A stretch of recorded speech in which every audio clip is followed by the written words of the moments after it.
En matière de retraite, on oppose deux systèmes. Répartition d'un côté, capitalisation de l'autre.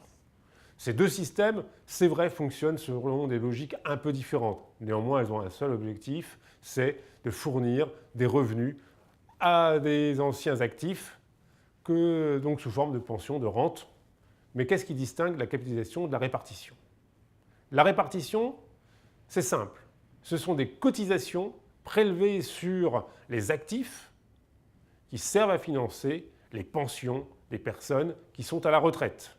C'est un circuit en flux tendu où la solidarité générationnelle est prioritaire. Ce sont les jeunes d'aujourd'hui qui travaillent au profit des retraités d'aujourd'hui. La capitalisation, c'est un peu différent. Il y a toujours le versement de cotisations, des primes, mais à la place d'être directement versées aux retraités, elles sont investies sur des placements financiers et ce sont les revenus de ces placements qui permettent logiquement d'assurer le paiement des pensions. Néanmoins, en fait, répartition et capitalisation ne sont pas complètement opposés. Pour qu'il y ait des revenus financiers, il faut qu'il y ait des gens qui travaillent. Et c'est donc le produit des gens qui travaillent qui permettent aux fonds de pension de verser des rentes aux retraités. Donc, on a un moteur financier, c'est vrai, sur la capitalisation, mais au départ, il y a des gens qui travaillent qui permettent d'alimenter ce moteur financier. Sur la répartition, c'est vrai qu'on est en flux plus tendu. Néanmoins, des régimes par répartition font de la capitalisation sans vous le dire. Quand la GIRC et l'ARCO, qui sont aujourd'hui en déficit technique, peuvent néanmoins boucler leur fin de mois, c'est parce qu'elles disposent de réserves accumulées dans les années 70-80, et donc elles ont fait de la capitalisation. De même, le régime additionnel de la fonction publique, qui donc prélève des cotisations sur les primes des fonctionnaires, fait de la capitalisation car il y a peu de bénéficiaires encore actuellement sur ce régime additionnel.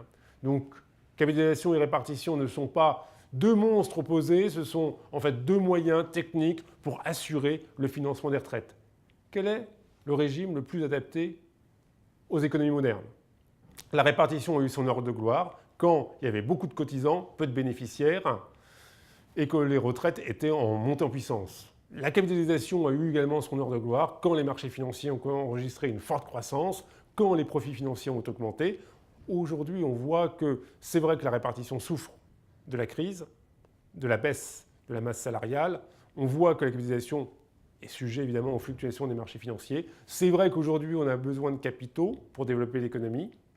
Et il y a un point important à prendre en compte. C'est que la capitalisation permet aux retraités d'accéder à la croissance de l'économie mondiale. Et que de ce fait, les Chinois, les salariés des pays émergents peuvent financer la retraite des pays dits avancés. Aujourd'hui, les actifs français contribuent à la retraite de nos amis allemands, américains et autres. Car ce sont les fonds de pension qui achètent une partie de nos entreprises. Donc, si nous détestons les fonds de pension en France, en revanche, nous sommes les meilleurs alliés de ces fonds de pension à travers le financement des retraites. C'est l'ironie de l'histoire. Donc, on aurait tout intérêt à avoir nos propres fonds de pension pour nos propres retraités. À vous de voir.